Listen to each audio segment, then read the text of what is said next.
Haleluya. Salam sejahtera dari sahabat sampai para dari mana sampai pulang. Oke, mantap iman kita, mantap hati kita, mantap pengharapan kita. Tentunya dalam Yesus Kristus menjadi Tuhan dan Juru Selamat kita dan Juru Selamat itu. Jangan katakan bahwa Yesus bukan Tuhan, jangan katakan pula bahwa Yesus Tuhan. Dia adalah Tuhan, Dia adalah Juru Selamat. Kalau engkau percaya, engkau diselamatkan. Engkau tidak percaya, engkau akan. Yohanes 3 ayat 16 dan Yohanes 14 ayat 16 mengatakan, Yohanes 14 ayat Yohanes 3 ayat 36 yang sekarang Yohanes 14 ayat 6. Katakan ini Yohanes 14 ayat yang ke-6, Yesus berkata, akulah jalan dan kebenaran dan hidup. Jadi seorang sampai kepada Allah kalau tidak melalui aku. Wow, mantap. Dan Yesus juga mengatakan, Petrus juga mengatakan di salah 4 ayat 12, dan keselamatan tidak ada dalam siapapun juga selain di dalam Dia Yesus. Karena di bawah kolong langit tidak ada nama lain yang diberikan kepada manusia yang olehnya kita diselamatkan. Dan juga Alkitab mengatakan Yohanes 3 ayat 16, karena begitu besar kasih Allah akan dunia ini, sehingga Ia mengaruniakan anaknya yang tunggal, supaya setiap orang percaya kepadanya tidak binasa melainkan beroleh hidup. Saya dan saudara yang percaya kepadanya memperoleh hidup yang kekal. Jadi hiduplah dalam kasih Tuhan dan percayalah kepada Dia. Dan Roma 10 ayat 9 dan sampai 11 mengatakan, orang hati percaya kalau dibenarkan dengan mulut mengaku bisa diselamatkan. Dan orang yang percaya tidak akan pernah dipermalukan. Roma yang seperti itu. Kiranya Tuhan Yesus memberkati kita pada malam hari ini. Doa dan harapan saya tetap kekuatan Tuhan, kekuatan Firman, kekuatan Roh Kudus akan tetap menyertai. Kekuatan iman, kekuatan doa akan untuk saya. Haleluya. Kiranya Tuhan Yesus memberkati kita. Sebelum kita mendengarkan firman Allah, mari kita berdoa. Terima kasih Bapa, Allah yang hidup itu nanti akan menyertai kami dalam nama Amin. Saya akan membacakan masih dalam Ibrani 5 ayat yang ke-7 sampai dengan 10. Dalam hidupnya sebagai manusia, ia telah mempersembahkan doa dan permohonan dengan rasa tangis dan keluhan kepada Dia yang sanggup menyelamatkannya dari maut, yang karena kesalehannya ia telah didengarkan. Dan sekalipun ia adalah anak Allah, ia telah belajar menjadi taat dari apa yang telah diberikannya. Dan sesudah ia mencapai kesempurnaannya, ia menjadi pokok keselamatan yang abadi bagi semua orang yang taat kepadanya. Dan ia dipanggil menjadi imam besar oleh Allah menurut peraturan Melkisedek. Haleluya, puji nama Tuhan. Jadi di sini kita bisa melihat contoh dari pagi sudah saya bilang bagaimana doa Yesus dan Bapa menjawab, dan saat ini tema kita adalah obedient children, obedient children. Nah, child itu kadang-kadang kalau satu child itu anak, kalau children itu anak. Jadi kadang-kadang kita cerita ya, jadi kita tergelincir ini.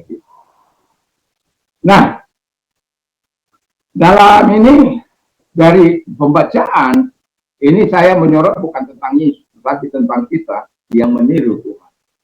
Kalau saya mau katakan bahwa pasal ini bercerita soal ketuhanan Yesus Kristus dan kemanusiaan Yesus Kristus. Ini stressingnya yang dari pasal 5 ini. Dan saya mau katakan yang pertama, live in obedience juga. Yang pertama itu hiduplah dalam ketaatan kepada Allah. Dan kalau kita live in obedience juga, kalau kita taat kepada Allah, walaupun dalam penderitaan, kesukaran, kesusahan, masalah, sesulit apapun, ketaatan kita harus tetap. Enggak boleh, Tuhan, kenapa kau tinggalkan aku sendiri? Makan sendiri, minum sendiri, derita sendiri.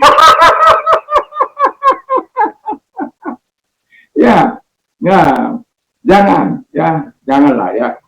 Walaupun mungkin seolah-olah Tuhan tidak menjawab doa kita atau belum menjawab doa kita, ya sabarlah ya, tahanlah proses itu. Ya, saya bersyukur di saat-saat badai, ya, kadang-kala Tuhan bisa bilang, Tuhan, hanya beri aku kekuatan untuk melewati masa-masa ini. Hanya itu saja. Dan setelah itu berlalu, ya Tuhan akan menjawab. Ada miracle, ada keajaiban, ada ya tunggu dulu kan gitu. Yang jelas bahwa Tuhan itu kalau sesuai dengan Tuhan Allah pastilah Tuhan. Kiranya kita membuat kita berubah paradigma. Kalau kita tidak dijawab oleh Tuhan, berarti Tuhan benci kita tidak. Tuhan tetap mengasihi, cuma dia melihat kalau nggak aku kasih, kira-kira apa yang terjadi? Tuhan itu juga berbuat demikian, jangan pikir tidak. Jangan engkau hanya berpikir bahwa kalau ketika engkau mengasihi Tuhan lalu engkau terus luar menjauhinya. Ada masa-masa di mana engkau harus mengasihi. Yang kedua, live in strong faith. Hiduplah dalam iman yang tangguh. Tapi mau saya katakan, Kristuslah yang membuat engkau dapat menghadapi. Ingat, Kristuslah yang memampukan engkau dapat menghadapi segala situasi yang berat. Seberat apapun, kalau engkau bersama dengan Tuhan, engkau akan dapat mengalami kehidupan yang jauh lebih baik. Kalau engkau bersama dengan Tuhan, Tuhan di dalam engkau dan engkau di dalam Tuhan. Sebagaimana Yohanes 15 ayat yang ke berapa itu? Yang 45 ayat yang ke-7 dikatakan. Jadi dalam itu di mana kita tinggal dalam Tuhan dalam kita kalau kita di luar dia kita tidak dapat melakukan apa-apa, tapi kalau kita dalam dia kita dapat melakukan segala sesuatu. Without Jesus, we can do nothing. Termasuk dalam menghadapi persoalan hidup itu. Itu sebabnya di ayat itu dikatakan, if you abide in me and my word abide in you, you will ask what you desire, it shall be done for you. Jadi kalau engkau tinggal di dalam Allah, Allah tinggal dalam engkau. Firman Allah tinggal dalam engkau. Dan minta apa yang kau inginkan. Tapi tentu yang harus dengan kehendak. Tuhan akan mengabulkannya, Tuhan akan memberikannya. Itulah perlunya ketaatan kita kepada Allah. Sama dengan Yesus taat, kita juga harus taat. Sama dengan Yesus punya iman yang teguh, kita juga harus punya iman yang teguh. Jangan sebentar nggak melenceng, sebentar nggak taat, sebentar lihat uang, godaan uang, kita melenceng. Nanti kita minta ampun. Ada seorang guru saya itu satu kali, karena saya bendahara sebuah organisasi.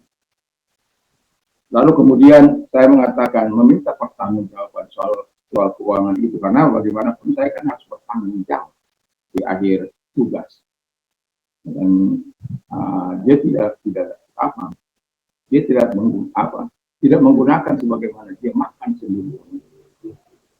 Dia lalu karena dia sudah tua dari saya pada waktu itu. Dia katakan, tenang Pak Pendeta, hari ini kita berbuat dosa, besok kita minta ampun. Saya langsung katakan, kalau benar prinsip hidupmu, hari ini engkau berbuat dosa dan engkau kita bisa minta ampun. Semoga engkau tidak mati pada hari ini. Jangan begitu, jangan marah Pak Pendeta.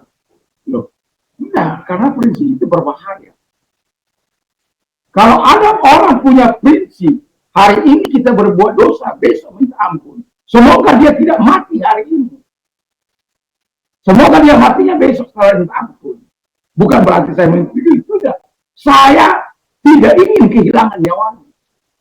Makanya hari ini kalau engkau mendengarkan firman Allah, jangan keraskan hatimu, bertobat. Kita tidak tahu kapan Tuhan memanggil kita. Tapi kalau bertobat, ya tinggal ada iman. Yang terakhir, rela melakukan apa yang Tuhan mau. Willing to do what God wants. Jadi rela melakukan apa yang Tuhan mau. Willing to do what God wants. Jadi kita harus melakukan sebagaimana yang Tuhan mau. Kalau dikatakan berdoa, berdoalah. Kalau dikatakan baca firman Allah, firman Allah lah.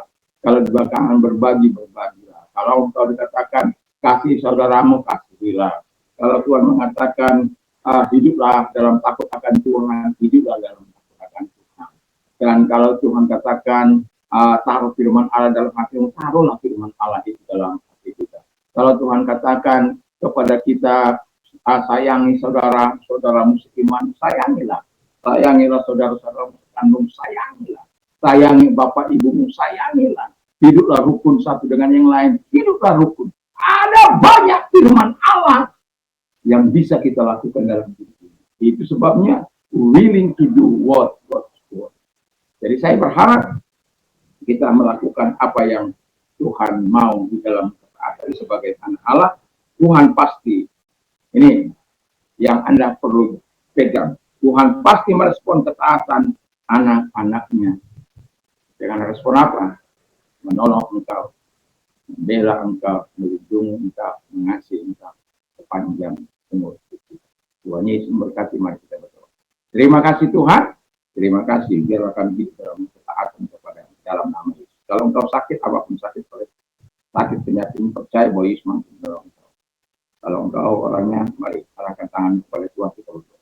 Dalam nama Yesus, segala sakit penyakit yang mereka derita, sama seperti engkau menolong hamba, tolong juga mereka. Dalam nama Yesus, segala sakit penyakit yang mereka derita, aku berikan keluar, dan oleh tidurmu mereka sembuh. Dan mereka-mereka yang mengalami masalah hari-hari ini Tuhan, dalam nama Yesus hamba berdoa kepada kiranya Tuhan menolong mereka, menyatakan kuasa. Di dalam nama Yesus, kalau engkau orangnya, arahkan tangan kepada Tuhan. Kami tetap percaya kuasa-Mu, sama seperti engkau menolong kami dari segala kesulitan kami. Engkau melihat tangan-tangan yang diarahkan kepadamu. Dalam nama Yesus kami mohon bantuan Tuhan, pertolongan Tuhan, kuasa Tuhan bagi mereka. Dalam nama Yesus, terimalah pertolongan Tuhan, terimalah kuasa Tuhan dalam menghadapi segala masalahmu, dan Tuhan akan menyatakan segala kebaikan kepadamu. Di dalam nama Yesus kami bersyukur dan berdoa. Haleluya. Amin. Selamat malam. Selamat kita beristirahat sehat di dalam Tuhan. Dan kalau kita mau tidur ya jangan lupa buat di manalah dan berdoa. Kalau berkeluarga bangun berdoa bersama dengan anak-anakmu, dan kiranya Tuhan memberkati. Tuhan Yesus memberkati. Mantap, mantap, mantap.